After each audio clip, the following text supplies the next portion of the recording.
Warren Buffett, who I consider a great friend, has said that the one question he always asks himself in the process of evaluating a business is, would he want to compete with that business provided the capital and resources to do so? When reflecting on the purchase of the Nebraska Furniture Mart, whose founder he affectionately referred to as Mrs. B, he said that he would rather wrestle grizzlies than compete with Mrs. B. Now, I couldn't find a photograph of the great Warren Buffett wrestling a grizzly, so I don't know if he's actually qualified to make that statement. But I imagine it would look something like this. What made Mrs. B such an incredible competitor? Why choose to fight bears instead?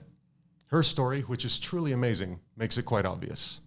In this video, I want to tell you about one of Warren Buffett's hardest working CEOs. Mrs. B started the Nebraska Furniture Mart when she was 44 years old with $500 and retired at 104 when she passed, pushing the Berkshire retirement age to its uppermost limit. She was an absolute legend, and 1,000 people attended her funeral. At around the time of her retirement, the company occupied a 77-acre campus and employed 1,500 people. So what took her so long to get started? Well, she was born in 1893 in a small village near Minsk, Russia, which according to maps is very far away from Nebraska. She never had any formal education, and at the age of 13 walked 18 miles barefoot to preserve the soles of her shoes to the nearest train station. She visited 25 stores at various stops looking for a job and finally was offered a position by the owner of a dry goods store. Within 3 years, she was managing the store and all 6 of its male employees, which may not seem crazy today, but input women's rights into Google Books Ngram Viewer, which displays the frequency with which phrases occurred in a very large corpus of books. And you'll note that we're talking about this stretch here.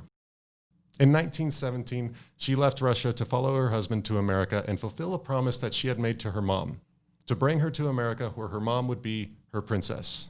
Traveling on the Trans-Siberian Railroad, she was stopped by a soldier at the Russian-Chinese border in Siberia and made it through by telling the soldier that she was buying leather for the army and that she would give him a big bottle of vodka when she got back, which is impressive because I've attempted this same tactic in job interviews with very little success. She completed her trip by ship across the Pacific and landed in Seattle, Washington, but she didn't speak English. And Omaha had a small community of Jewish immigrants who spoke both Yiddish and Russian, and that's how she ultimately found herself in Omaha. After some moderate success running a clothing company with her husband, she borrowed $500 to open a furniture store in the basement of a pawn shop. Not exactly startup capital.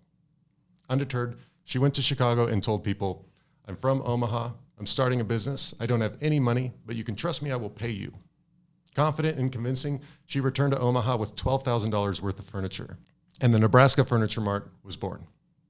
Fast forward to 1983, Warren Buffett walks into the Nebraska Furniture Mart to make an offer to buy Mrs. B's business. There was no audit, and the total legal and accounting fees worked out to $1,400.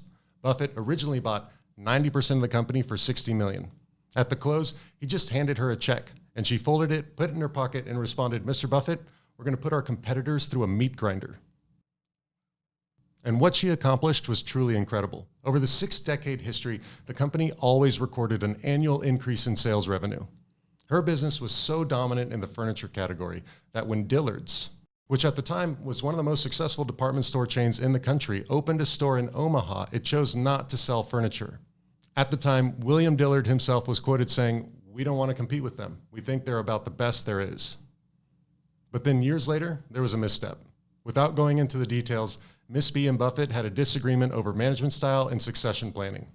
To prove a point, she quit and went across the street to open Mrs. B's warehouse, right across the street. But when she opened, no one would sell to her because the Nebraska Furniture Mart was the dominant player and no one wanted to upset their dominant customer. Even still, she found a way. And in her 3rd month of operations, she grossed $256,000. And by 1991, just 2 years later, she was Omaha's 3rd largest carpet outlet. Finally, on December 1st, 1991, 2 days shy of her 98th birthday, Warren Buffett once again reappeared in her store with an offer. And this time, realizing he needed to make amends, carrying 2 dozen pink roses and 5 pounds of See's chocolate.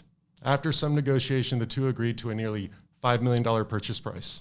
Apparently, Mrs. B loved the effort, saying, "He's a real gentleman." This time, however, even at the age of 99, Warren Buffett had her sign a non-compete, just to make sure that she couldn't go out and do it one more time. Pretty incredible validation. All right, team. Thanks for watching.